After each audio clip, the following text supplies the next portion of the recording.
कोल्हापुरी तडकामध्ये आज आपण बघणार आहोत तिळगुळाची रेवडी।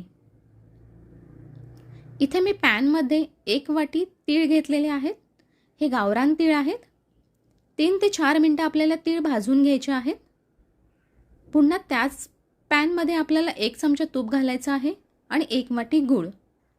तूप आणि गूळ मिक्स झालं चांगलं की त्याच्यामध्ये 2 चमचे आपल्याला पाणी घालायचं आहे। याचा आपल्याला घट्टसर असा पाक बनवायचा आहे। गॅस माझा इथे बारीक आहे।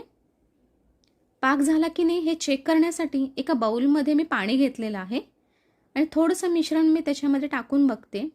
घट्ट असा गोळा बनत असेल तर समजायचं आपला पाक तयार आहे। तेव्हा आपला गॅस बंद करायचा आहे इथे आणि 1 चमचा वेलची पावडर घातलेली आहे आणि अर्धा टीस्पून बेकिंग सोडा। बेकिंग सोडा घातल्यामुळे आपल्या रेवडी एकदम खुसखुशीत बनतात, तर तुम्ही बेकिंग सोड्याचा वापर नक्की करा। हे सर्व चांगलं मिक्स करून घ्यायचं आहे आणि भाजलेले तीळ याच्यामध्ये घालायचे आहेत। यातले 4 चमचे तीळ मी बाजूला ठेवलेले आहेत, ते आपण नंतर वापरायचे आहेत।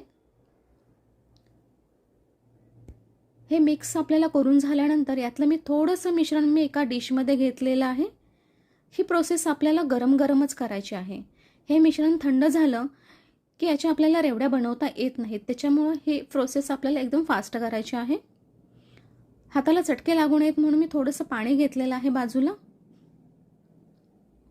तुम्हाला कोणत्या शेपमध्ये रेवडी हवी आहे तो शेप तुम्ही देऊ शकता। इथे मी गोल शेपमध्ये बनवत आहे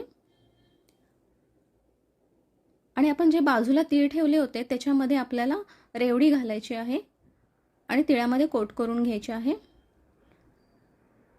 तर तयार आहेत इथे रेवड्या। मी संपूर्ण रेवड्या अशा बनवून घेतलेल्या आहेत।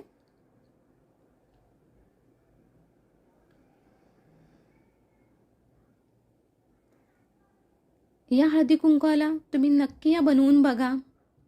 करायलाही एकदम सोप्या आहेत आणि खायलाही एकदम खुसखुशीत अशा आहेत। लहान मुलांना तर या खूप आवडतात। तर हळदी कुंकवाला तुम्ही नक्की ट्राय करा। हॅपी मकर संक्रांती।